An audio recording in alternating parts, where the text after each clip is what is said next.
In December 1980, Betty Cash, Vickie Landrum, and her grandson Colby were heading home to Dayton, Texas after spending the evening playing bingo.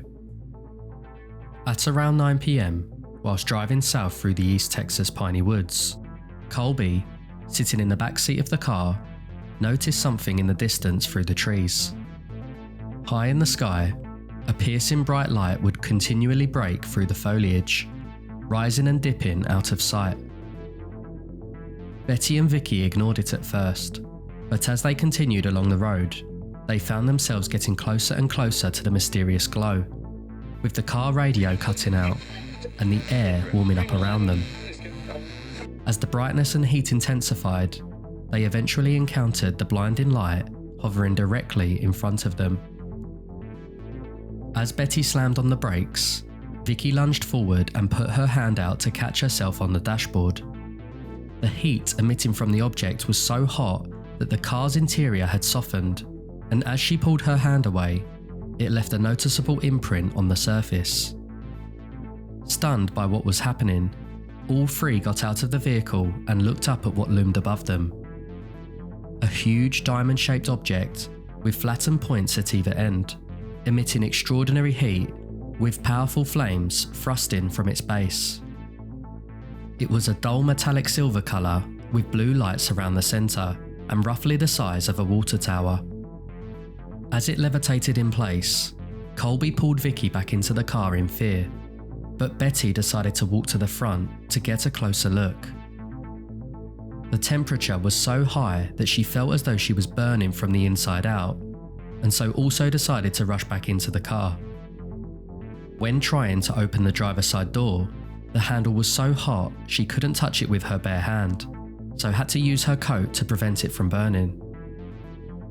Turning the key in the ignition, they soon realised the car wouldn't start, and were now stuck inside their vehicle, exposed to the intense light and heat for the next 20 minutes. After floating in place for what seemed like an eternity, the object eventually began to move, ascending above the treetops before tilting onto one side. At this point, all three witnessed a large number of Boeing CH-47 Chinook helicopters approaching the object from the distance, with Colby later stating that he counted 23 in total. Before long, the diamond began to move once again, this time departing south and disappearing into the moonlight, followed in close formation by the 23 helicopters.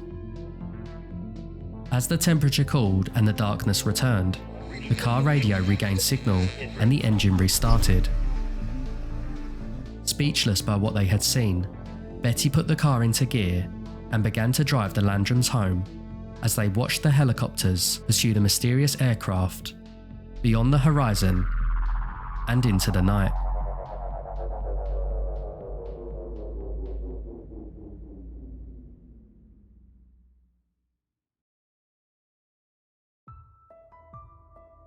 Upon returning to their homes that night, all three would begin to experience similar symptoms.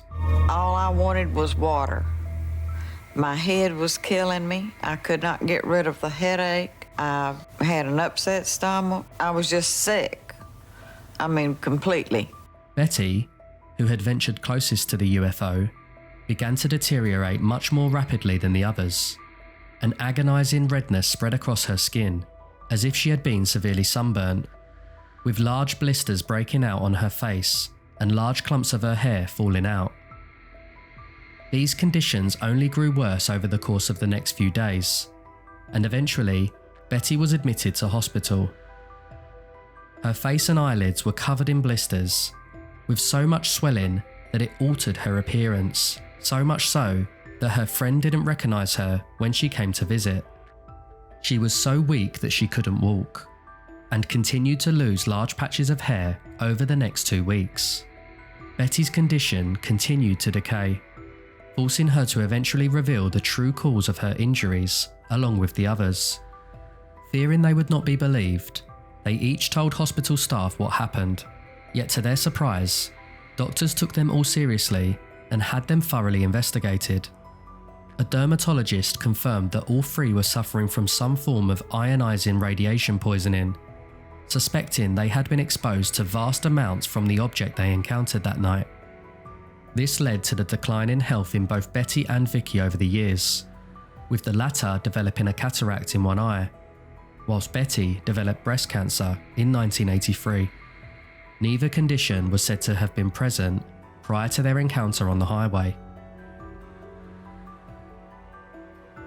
Due to the nature of their injuries requiring extensive and expensive medical treatment, Betty and Vickie believed that someone should be held responsible, and so reached out to a number of US government agencies and officials about what happened.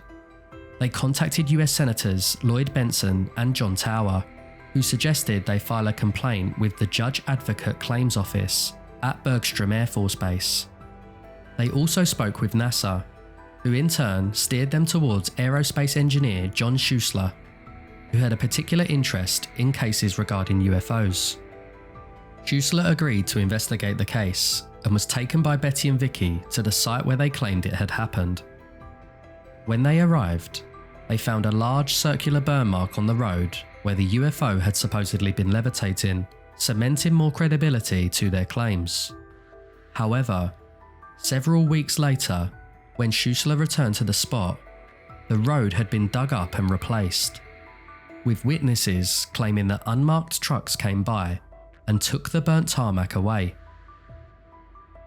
Schuessler also claimed to have spoken to other potential spectators in the area, stating that at least 10 others witnessed the UFO, whilst a number of them had also seen the military helicopters. One of these witnesses was Dayton police officer Lamar Walker, along with his wife Marie, who claimed to have seen approximately 12 Chinook helicopters the same night in roughly the same area. Whilst they didn't report seeing a UFO, they stated that one or more of these helicopters seemed to have had some type of a bright light shining down.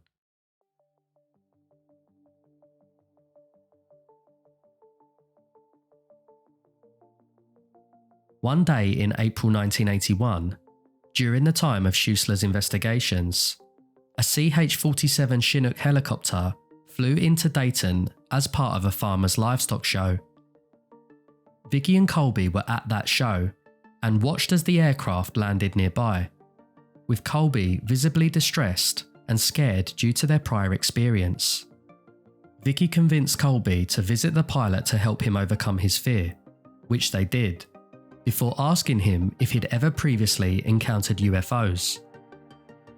Both claimed that the pilot said he had been in the area previously to check on UFO activity nearby in Huffman, but when Vickie explained being burnt by one herself, he refused to talk further and ushered them out of the aircraft.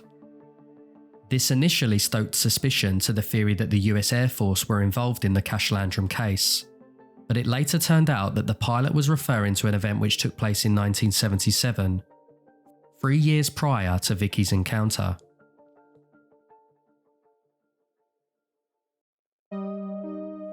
Betty and Vickie eventually obtained a meeting with personnel at Bergstrom Air Force Base, who agreed to help understand their health concerns. However, when interviewed on the 21st of August that year, they would soon realise that the reason for their visit was far from straightforward. Upon entering the room, Vickie noticed that a large map of the area where they encountered the UFO was on display, with the location of the point of contact clearly marked with a pin. Expecting to receive medical help and an explanation, they instead were met with hostile questioning for the next 2 hours about what they saw that night, with the interviewers dismissing the idea that the military was involved in the incident, leaving Betty and Vickie no option but to sue the United States government. A lengthy court case ensued in 1982, which lasted over 4 years, with the Army, NASA, and the Air Force all called up to testify. The defendants denied any ongoing projects involving diamond-shaped aircraft, and it was determined that no proof existed that the helicopters were military. A district court judge would eventually dismiss their case due to a lack of evidence, leaving Betty, Vickie, and Colby with no compensation for their injuries. Betty and Vickie would go on to appear on a variety of TV shows and interviews, where they would recall the events of that night and outline their medical problems and claims of injustice. Vickie even appeared on a show called That's Incredible, where she would recount the events of that night under hypnosis in front of a live studio audience. Okay, Vickie, we're going to take you back to the night, December 29th, 1980. Feel yourself in the car. You're riding along in the car. Colby's with you. Betty is driving. And now you look up through the windshield and you see something. Just go right ahead and describe what you see. Go right ahead and talk and describe what you see. It's fire. It's coming down. If you look right in the center, see it? See the object? Right in the center. If you see a big man, that'll be Jesus. And baby, it won't hurt us. There's no way it'll ever hurt us. Betty, get back in the car, please. Let's lift him. Thank God. Thank God. Both women maintained during their TV appearances that the US military was behind the incident, and even claimed that they attempted to purchase Betty's Oldsmobile Cutlass on multiple occasions. They didn't believe the UFO involved aliens or extraterrestrials, although during one interview on a show called UFO Cover-Up Live, an anonymous source alleged to confirm that the military were piloting the craft, but that it was in fact alien in origin. None of this information, however, has been confirmed or verified.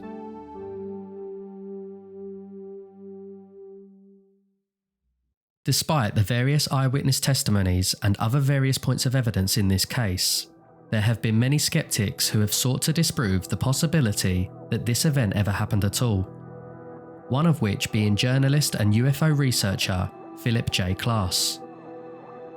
Upon researching this video, I found an article in volume 53 of the September 1998 Skeptics UFO newsletter, where Klass goes on to note a number of discrepancies in their stories. For example, according to Betty, the UFO emitted a shrill beeping sound, yet Colby said he didn't hear anything, whilst information of both Betty's and Vickie's health prior to the event doesn't seem to add up. Schuessler released a book outlining details of the event, titled The Cash-Landrum UFO Incident, in January 1998, where he theorised that the medical issues all three experienced were the result of gamma rays emitted by the UFO. However, in 1981, when inspecting Betty's car and the location with a Geiger counter, he found that no radioactive levels were present. There are also rumours that their medical notes don't align exactly with what they claim, such as Betty's hair loss actually being attributed to an autoimmune disease called alopecia areata, rather than radiation poisoning.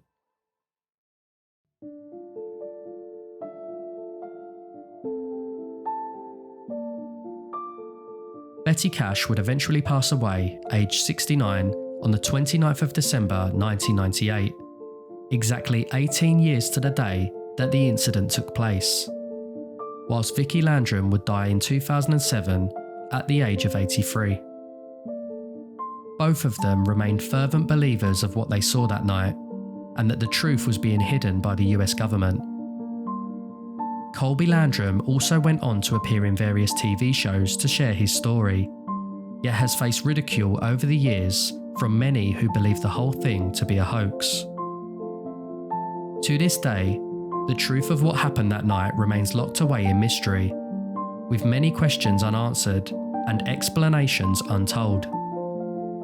We may never know for sure what happened on that cold December evening, yet despite the eyewitness testimonies, the health issues following their encounter, and all the other pieces to this puzzle, it's hard to believe that nobody out there has an explanation for this story.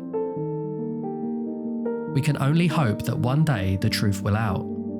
But for now, the Cash-Landrum UFO case remains firmly shrouded in perpetual mystery.